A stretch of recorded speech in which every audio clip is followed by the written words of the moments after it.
U.S. President Joe Biden and other leaders of the G7 nations condemned Iran's attack on Israel on Sunday, saying it risked provoking an uncontrollable regional escalation. A White House official said Biden warned Israeli Prime Minister Benjamin Netanyahu that the U.S. will not take part in a counteroffensive against Iran if Israel decides to retaliate after Iran launched an overnight barrage of missiles and drones on Israeli territory. Meanwhile, Netanyahu reconvened a war cabinet meeting in Tel Aviv to discuss a response to the drone and missile attack. War Cabinet Minister Benny Gantz warned that Israel would, quote, exact the price from Iran in a fashion and timing that is right for us. Iran's armed forces chief said the operation was considered successful and, quote, deemed the matter concluded. But Iran warned Israel and the U.S. that a retaliation to its overnight attack would elicit a far bigger response. The Israeli army released footage on Sunday that it said showed its fighter jets intercepting unmanned aerial vehicles and cruise missiles launched from Iran. The more than 300 missiles and drones, mostly launched from inside Iran, caused only modest damage in Israel, as most were shot down with the help of the U.S., the U.K., and Jordan. An Air Force base in southern Israel was hit but continued to operate as normal, and a 7-year-old child was seriously hurt by shrapnel.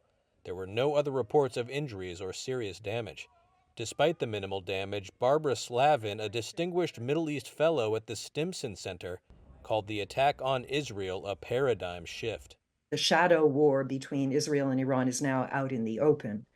But given that, Iran did it in a very calibrated way, sending these slow drones, hours and hours flying from Iran to Israel, giving plenty of time for the Israelis and the United States and others to prepare. I mean, even the Jordanians shot down a bunch of these drones as they went over Jordanian airspace. Thank God no one was killed. It doesn't appear that there was very much damage. So it was kind of performative, but it was nevertheless a paradigm shift because it was a direct Iranian retaliation on Israel for Israeli attacks on Iranians. Iran's attack was over a suspected Israeli strike on its consulate in Syria that killed top military commanders. It also followed months of clashes between Israel and Iran's regional allies, triggered by the war in Gaza. The threat of open warfare erupting between Iran and Israel and dragging the United States into it has put the region on edge. It also triggered calls for restraint to avoid further escalation from global powers including Russia, China, France, and Germany, as well as Arab nations Egypt, Qatar, and the United Arab Emirates.